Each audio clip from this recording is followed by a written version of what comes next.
Joelle came running in and said that our calf was attacking everyone and everyone was scared and couldn't get out of the pen. This is Queen Anne's lace. You can see it has a very large flower head, but the whole thing is not covered in flowers. There's just single heads that come out of the top. And also, it is hairy.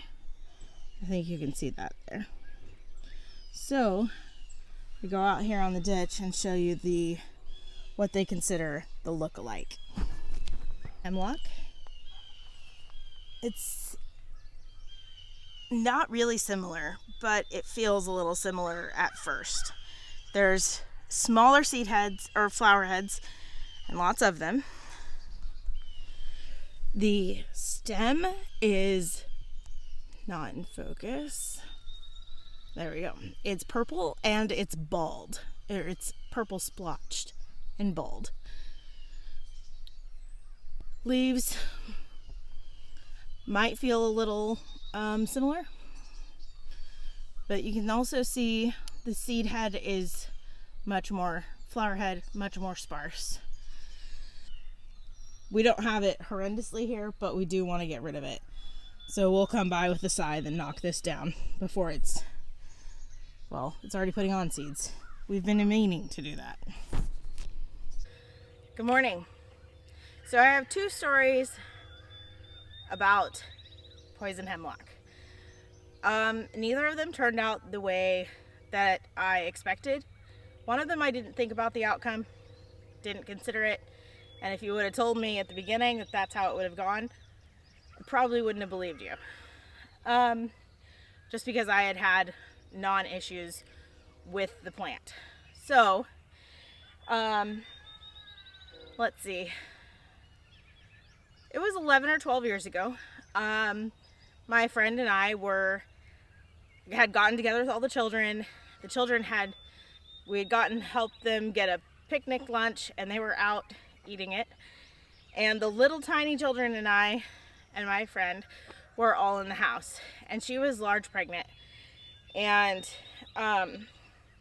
after a little while, Joelle came running in and said that our calf was attacking everyone and everyone was scared and couldn't get out of the pen. So I took off running. The shortest way to get where they were was to go through our barn, and when you came out the back of the barn, there was a large patch, probably, I don't know, 15 foot in diameter. It was really big. Patch of poison hemlock, and I just went right through the middle of it because it was the fastest way to get back to where they were. So what was happening was he was trying to steal their backpack for treats. Nobody got hurt, everybody was scared. So got back there, threw them over the neighbor's gate so that they didn't have to deal with him all the way home, which wasn't real far, but far enough. So then I walked back to the house, and we finished our visit. It was nearly over. We finished our visit and they went home. Pretty quickly after that, I was in full body hives, and that night I miscarried, and I was 8 or 10 weeks. So not terribly far along, but far enough.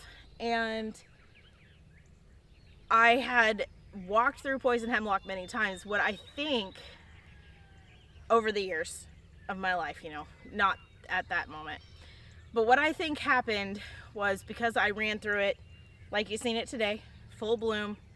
Some of it broke whenever it went past me, so I had the juices on me.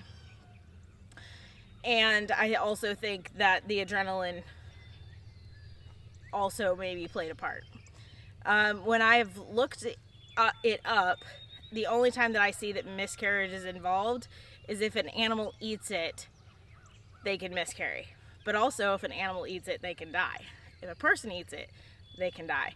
The entire plant is poisonous, which is not true of the Queen Anne's lace. It's not like that. So knowing the difference between the two is a good thing. There's also some other plants like cow parsley and others that we don't have here, or that I've never encountered here, that is supposed to look similar. But that's interesting. A different plant caught my eye, so I got sidetracked. So, I think that it's just not documented, but I do think that it's a very real risk for people. And that was my only time dealing with hives. That was my only time having a connection like that it's like, oh, that's what killed my child. As far as plants and things go.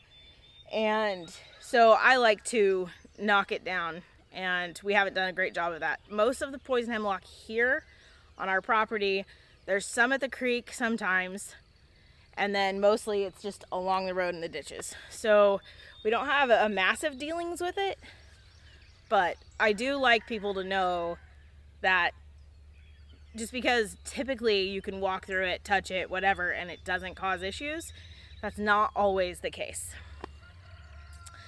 The other story, I was after this, and my cow, for some reason, a new patch had popped up in our field. Just a thick bed of it.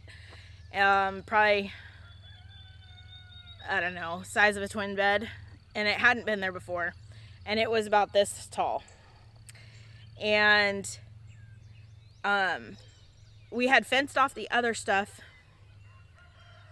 It's still early, my eyes are not.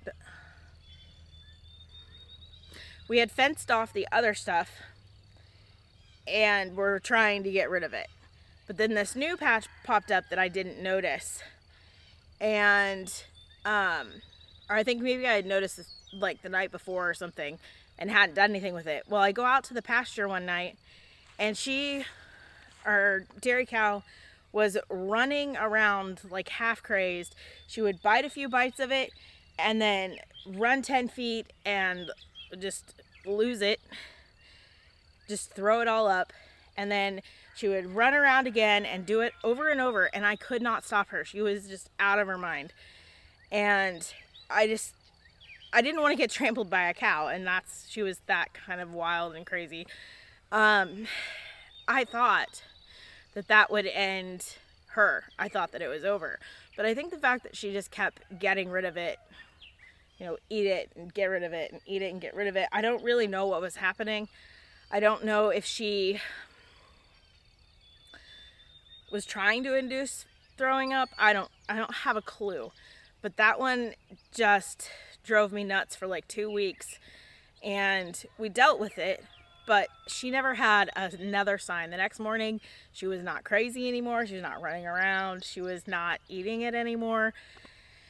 And we were able to get rid of that patch as well. So I would have thought that bad things would have come from the cow getting it and not me running through it. So I guess that's it. Overall, it's not necessarily a dangerous plant to be around, but you do want to get it eradicated, and it can cause issues. And I think that it would be crazy if someone were to mistake Queen Anne's lace and poison hemlock for each other.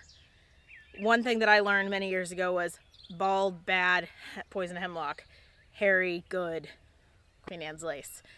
To me, they're just vastly different, but I do understand when you're first starting out that it might not feel that way.